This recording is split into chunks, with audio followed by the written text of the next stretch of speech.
ওরে একটি হজের সওয়াবে মিলে, একটি হজের সওয়াবে মিলে, মাকে একবার দেখিলে, দেখিলে মা কেন এত দামি জানে না সকলে। ঠিক কিনা বলেন, একটু মহাব্বত বলেন, মা কেন এত দামি জানে না। হায় হায় জানতো যদি পরত দেখে কোরআন হাদিস খোলে। একটি হজের সওয়াবে মিলে, একটি হজের সওয়াবে মিলে, মাকে একবার দেখিলে, দেখিলে মা কেন এত দামি। 10 মাস 10 দিনে গর্ভে ধারণ করেছিল মায়, সহ্য করেছিলেন মায়ে কতই যন্ত্রণা। ঠিক কিনা বলেন, সেই মাকে কষ্ট দিলে, সেই মাকে কষ্ট দিলে খোদার আরশ অটলে, মা কেন এত দামি জানে না সকলে। হায় হায় মা কেন, একটু মোহাম্মদ বলেন, মা কেন এত দামি।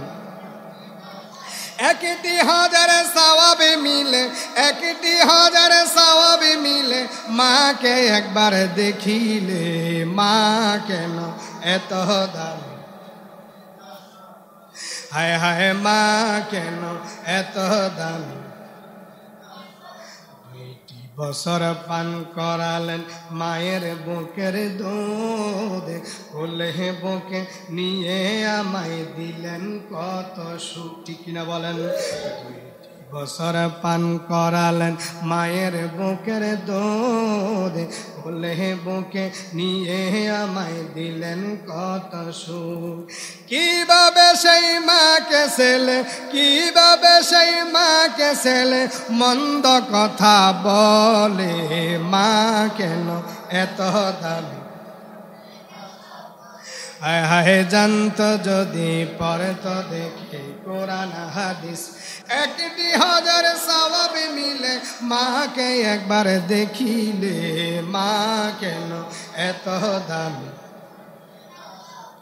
বর্ষা শীতে মায়ের কোলে মুদ্রা ত্যাগ করিলে, দূত করে দিত মায়ে কুসুম গরম জলে। ঠিক কিনা বলেন, বর্ষা শীতে মায়ের কোলে মুদ্রা ত্যাগ করিলে, দূত করে দিতেন মায়ে কুসুম গরম জলে। আরে মাগের শীতে করত গোসল, মাগের শীতে করত গোসল, কনকনি শীতে বলে, মা কেন এত দামি। একটি হজের সওয়াবে মিলে, একটি হজের সওয়াবে মিলে, মাকে একবার দেখিলে মা কেন এত দামি। আল্লাহর ওলি বাহিজিদ বিরল ঘটনা, মায়ের সেবায় ছিল একটি উত্তম নমুনা। মুস্তাফি তিনি মায়ের সেবা করে আল্লাহর ওলি হয়েছেন। দোয়া সুবহানাল্লাহ, সুবহানাল্লাহ। আল্লাহর ওলি বাজিদের বিরল ঘটনা, মায়ের সেবায় ছিল একটি উত্তম নমুনা।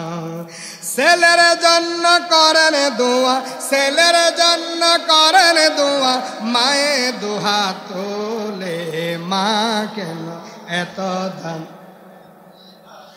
একটি হজের সওয়াবে মিলে, একটি হজের সওয়াবে মিলে, মাকে একবার দেখিলে মা কেন এত দামি। সকলে বলুন মারহাবা। এই গজলের লগে হাদিসের লগে মিলছিল, কথা বলেন মিলছিল। রাসূল বলেন একবার মার চেহারার দিকে তাকালে একটি হজের সওয়াব আল্লাহ দিয়ে দেন। সাহাবারা প্রশ্ন, হুজুর যদি 100 বার চায় তাহলে 100টি সওয়াব আল্লাহ দিয়ে দেন।